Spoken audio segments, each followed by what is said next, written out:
Assalamualaikum warahmatullahi wabarakatuh. Salam sejahtera, Bapak dan Ibu, selamat pagi. Bagaimana kabarnya? Mudah-mudahan kita selalu baik-baik saja dan selalu mendapatkan perlindungan dari Allah Subhanahu wa Ta'ala. Kali ini saya akan sharing dengan Bapak Ibu dan mudah-mudahan Bapak Ibu pun bisa sharing bersama kami melalui kolom komentar nanti.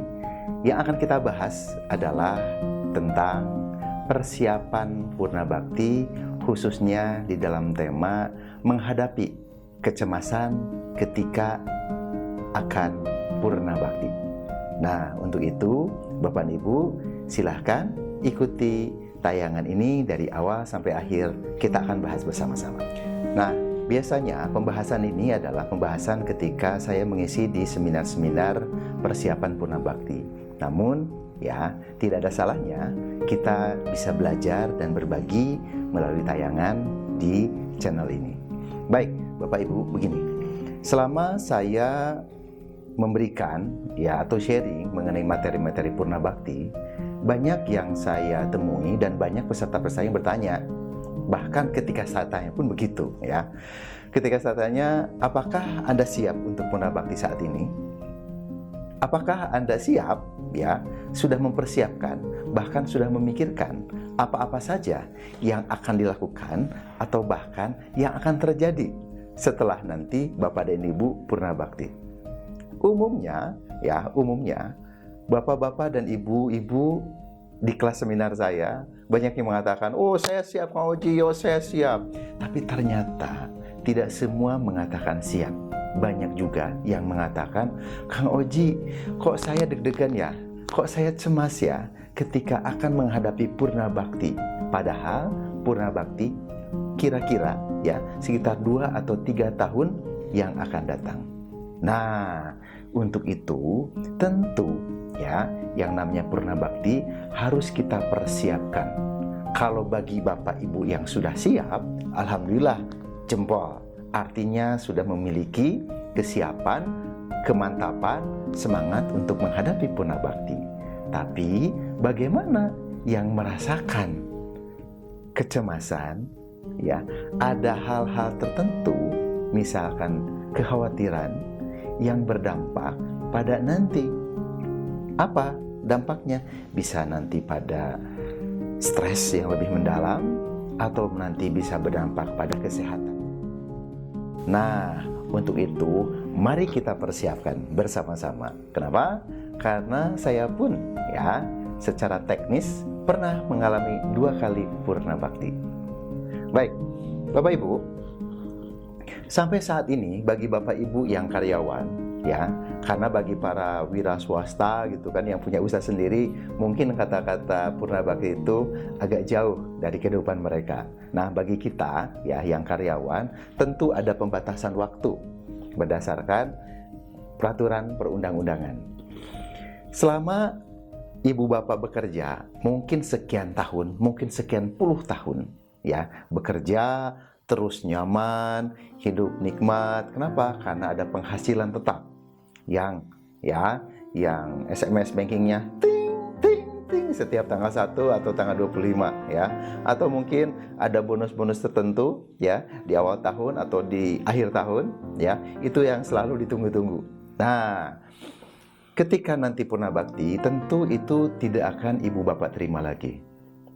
Situasi itu begitu aman, begitu tentram bahkan pendapatan Bapak Ibu dari hasil bekerja yang tentu sudah banyak jadi aset biaya-biaya kehidupan termasuk sekolah anak, bahkan sudah menjadi hal-hal yang lain yang sudah Bapak Ibu dapatkan.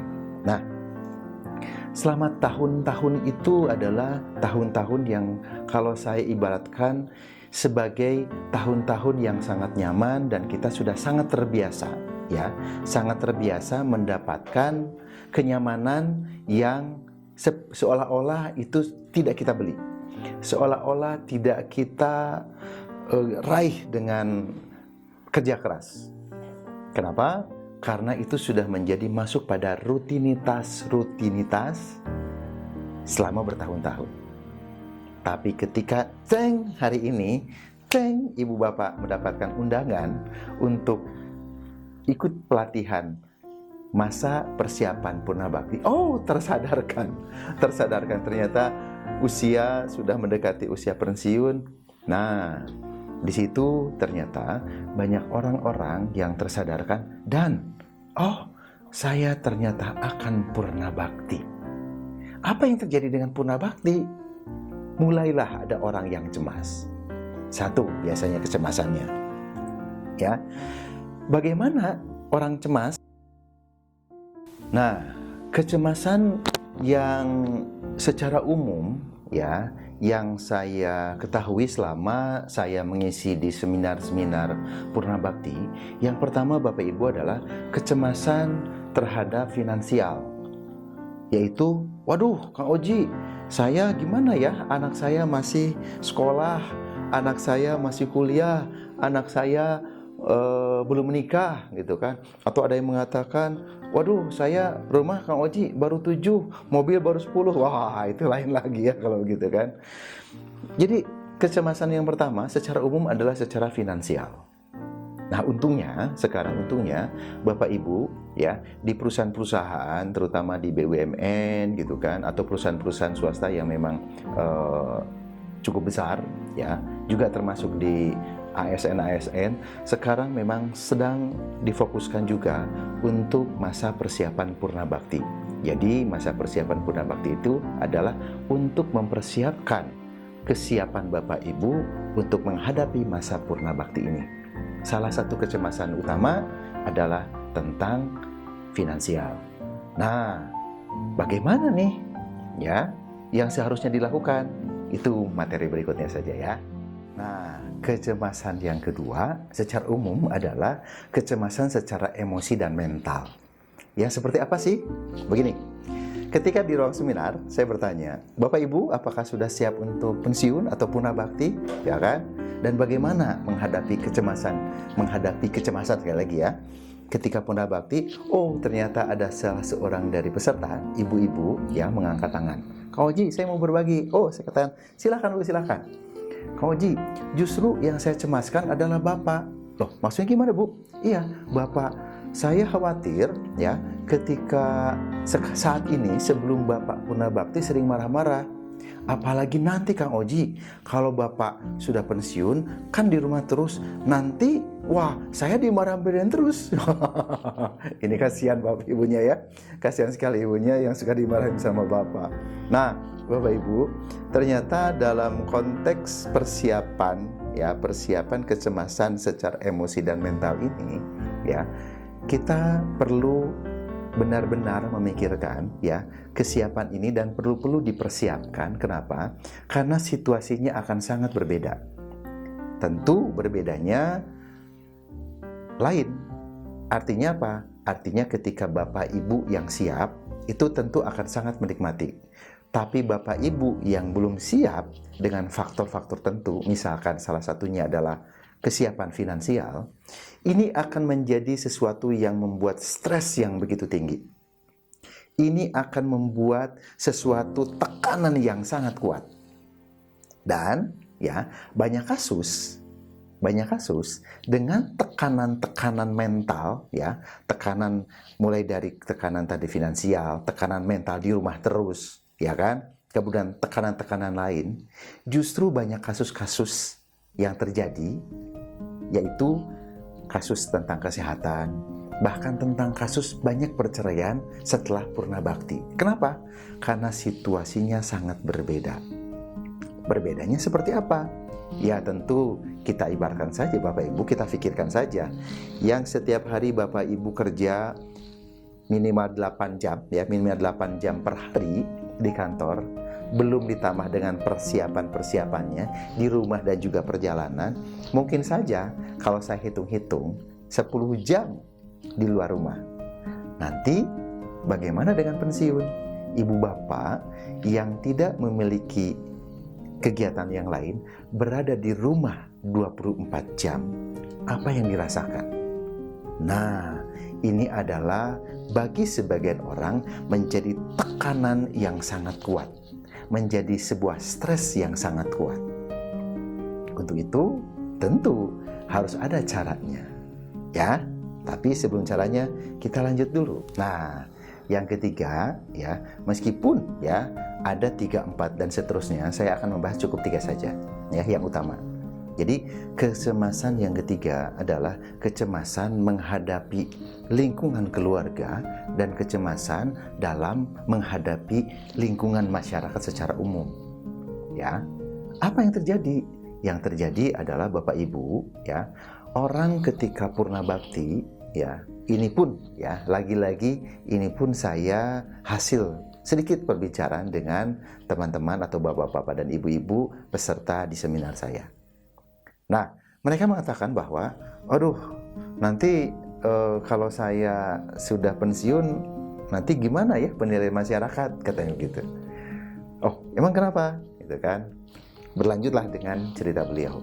Kemudian ada juga yang mengeluhkan, aduh, gimana ya, Kang Oji, saya harus ngomong apa ya sama keluarga kalau nanti saya sudah pensiun, saya sudah tidak menjabat lagi, dan seterusnya. Ternyata itu adalah menjadi sumber-sumber kecemasan menghadapi purna bakti. Meskipun ya banyak sekali hal-hal yang menjadi sumber kecemasan dalam menghadapi purna bakti alias pensiun ini. Nah, Bapak Ibu, di tayangan yang singkat ini ya, justru bagi saya adalah bagaimana menurunkan, bagaimana kita menciptakan perasaan aman, perasaan tenang ketika akan menghadapi purna bakti. Ya.